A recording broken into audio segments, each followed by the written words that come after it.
Olá, você vai ver nesta edição do Câmara Rio Notícias. Representante da Prefeitura nega na Câmara do Rio o fechamento de clínicas da família e afirma que a administração municipal está até inaugurando mais unidades. Câmara do Rio derruba 2 vetos do prefeito Marcelo Crivella, entre eles o que estabelece políticas públicas para a população em situação de rua. O Poder Executivo tem feito alguns vetos que nós estamos entendendo que são vetos sem avaliar o mérito e a constitucionalidade dos projetos que aprovamos. E na semana em que se comemora o Dia da Educação, você vai conhecer a história de um professor que oferece aulas de graça em uma praça de Botafogo. Ele é engenheiro, mas adora dar aula. Viu essa praça, esse banco, decidiu multiplicar seu conhecimento.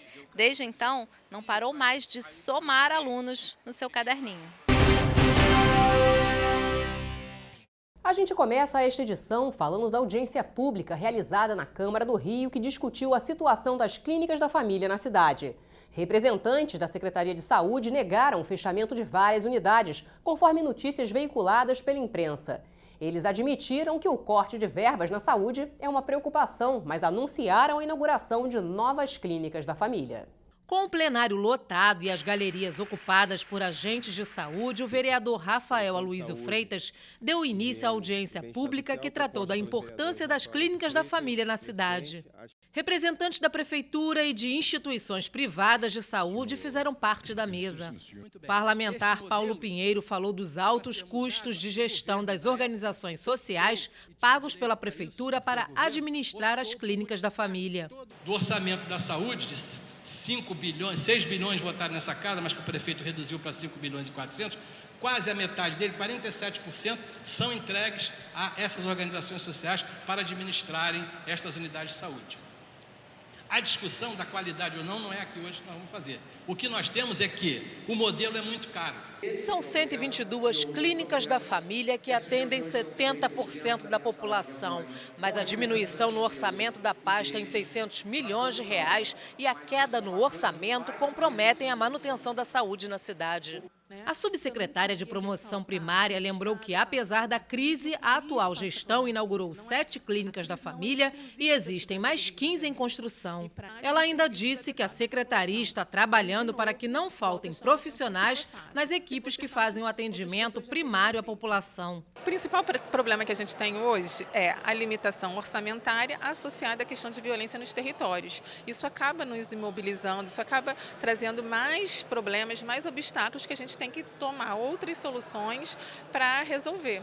O subsecretário de Saúde complementar ressaltou que a Prefeitura e as organizações sociais estão dialogando para a recuperação das clínicas da família.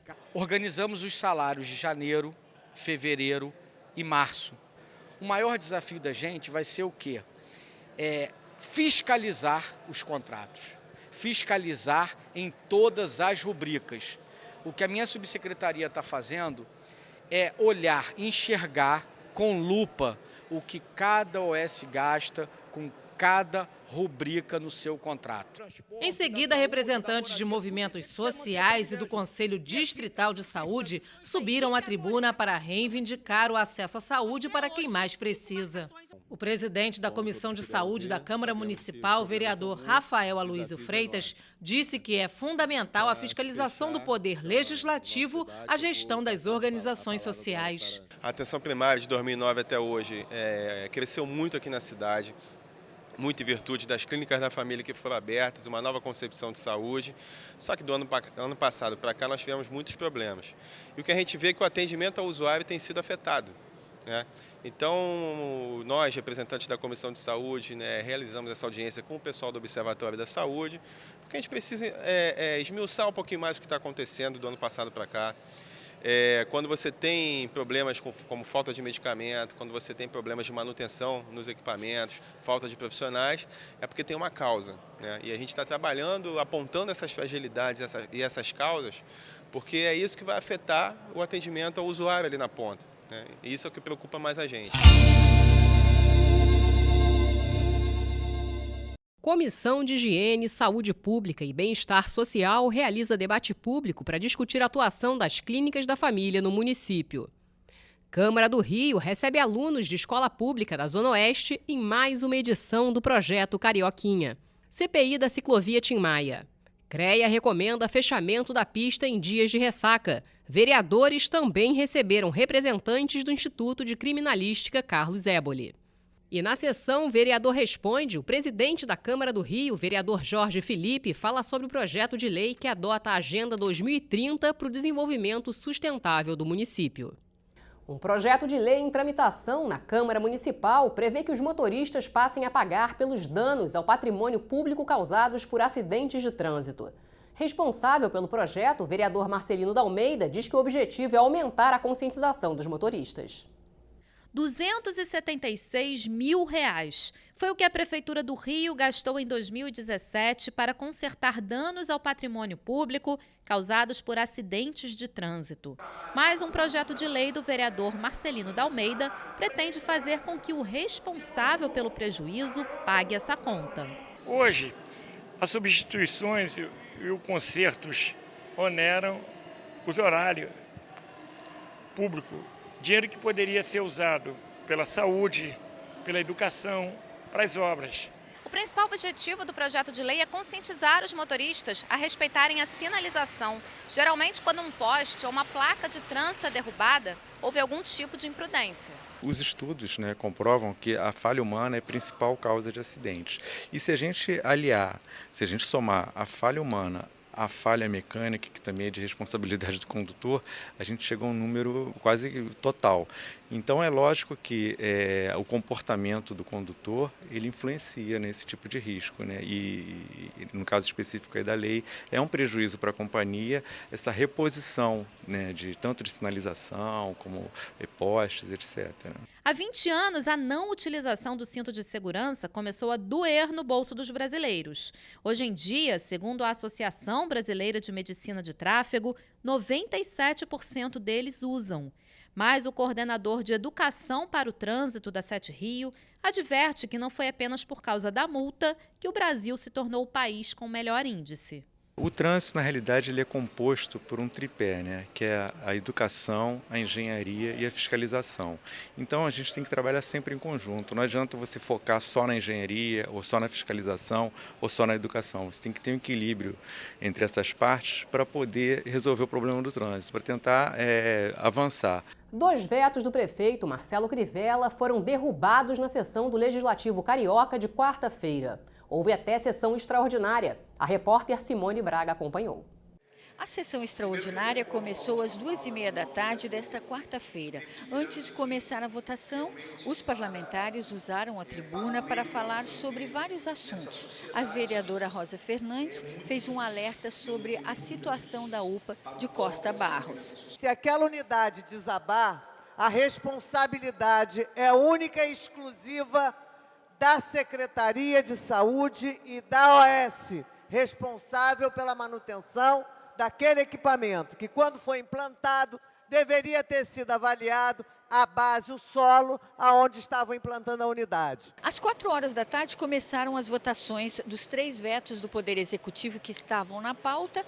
Um veto foi mantido e 2 rejeitados. Um dos vetos rejeitados foi referente ao projeto de lei de autoria do vereador Raimon, que institui a política municipal para a população em situação de rua. O Poder Executivo tem feito alguns vetos que nós estamos entendendo que são vetos sem avaliar o mérito e a constitucionalidade dos projetos que aprovamos.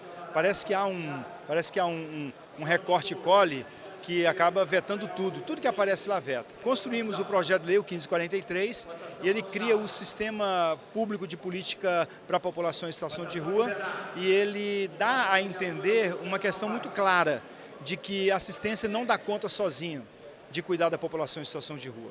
Então, nós estamos dizendo com esse projeto à Prefeitura que precisa da Secretaria de Educação estar junto com assistência, que a saúde precisa estar junto, assistência social, saúde, educação, esporte, lazer, trabalho, emprego e etc, para que a gente possa ter um pool de ações que deem conta dessa política tão complexa que é a política para a população em situação de rua. Os parlamentares também votaram vários projetos de lei, entre eles o projeto de emenda à lei orgânica de autoria do vereador David Miranda, com a coautoria de 40 vereadores. O projeto referente à folha de pagamento dos servidores municipais foi aprovado em primeira discussão. Esse projeto, ele visa o quê? Ele botar o pagamento do servidor municipal, os pensionistas e aposentados como prioridade na folha de pagamento. Ou seja, todos os servidores vão receber em dia.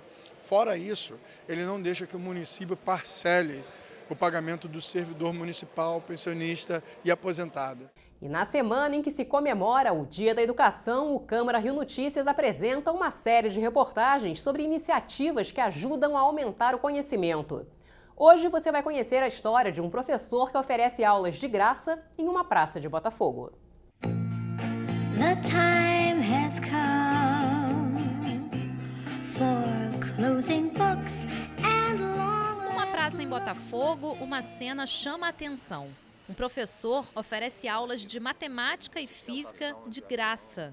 Quem passa se surpreende. É muito difícil uma pessoa se dedicar 2, 3 horas da sua vida, né, para ensinar os outros e ainda grátis. A história de Silvério não é nenhuma equação de segundo grau. Ele é engenheiro, mas adora dar aula. Viu essa praça, esse banco, decidiu multiplicar seu conhecimento. Desde então, não parou mais de somar alunos no seu caderninho. Márcio foi o primeiro a sentar no banquinho. Ele está começando a faculdade de engenharia. Não esperava que fosse ter tantos problemas com os números. Sorte que, no caminho, encontrou a pessoa certa. Foi bom para mim e foi bom para ele, porque ele estava aqui já decorrer de 7 dias. De segunda, parei na sexta. Aí eu fui aqui, parei, perguntei. No primeiro dia eu estava com muita vergonha, mas parei. Contei minha história, disse que ia parar na faculdade, na engenharia, porque eu tinha acabado de começar. Ele me ajudou bastante. Por conta dele eu não desisti da faculdade, entendeu? E vou até o final. Em apenas um mês, mais de 40 pessoas já tiveram aula com o professor. Gente de todas as idades, com as mais diferentes histórias. Eu tenho um gari que estuda comigo aqui, ó. Vem diariamente aqui, o nome dele é Sérgio. Então ele chega aqui 1h30, que é o horário que ele pode chegar aqui. Estuda comigo, vai até 2 horas, 2h30, às vezes que eu passo do meu horário por causa dele. Então ele está fazendo o supletivo do ensino fundamental. Tem outras pessoas de idade que fazem o supletivo do ensino médio, né? E é isso, eu tenho uma aluna de 66 anos que vem de Columbandê. Acho que é São Gonçalo, vem aqui para Botafogo só segunda-feira, Luzia o nome dela. Pô, então isso para mim é uma satisfação. Enquanto fazíamos a reportagem, um morador de rua se aproximou. Disse que se chama Ezequiel, tem 15 anos e que parou de estudar no 5º ano porque fugiu de casa. Ao conversar com Silvério, tomou uma decisão. Você combinou o que com ele? Você vai voltar, você vai trazer... Terça-feira. Vai estudar com ele, vai ficar com ele. Você pensa em ter alguma profissão no futuro? Gosta de alguma coisa? Eu queria ser advogado. É assim, de um em um, que Silvério quer fazer a diferença e inspirar pessoas. Imagina uma pessoa que sabe falar inglês, sabe falar espanhol, para adotar um aluno, que tire mais ou menos o tempo, né, dela de 15 minutos por dia, ou no final de semana, 2 horas no final de semana, para ensinar um aluno. Quando uma pessoa está disposta a ensinar e a outra aprender, na minha visão, qualquer lugar é lugar. Eu optei pela praça pública, né? Mas qualquer lugar é lugar. Até andando na orla, uma pessoa pode ensinar a outra. Muito mais do que aprender matemática ou física, quem senta no banquinho do Silvério tem uma lição de vida. É uma iniciativa muito legal que, se mais pessoas tivessem, o país com certeza estaria melhor. É muito legal ele vir aqui por vontade dele, tirar de graça a dúvida aí dos alunos, ajudar a população, ajudar o pessoal que está querendo se esforçar para conseguir estudar e conseguir notas melhores, conseguir melhores posições aí na vida e tal. Em meio a adições e subtrações, as contas de Silvério nunca dão um resultado negativo. Eles dão um sorriso, né? Por eles aprenderem. E esse sorriso aí é transmitido para o meu coração. Meu coração é muito feliz e cada vez eu sou mais rico por dentro, né? E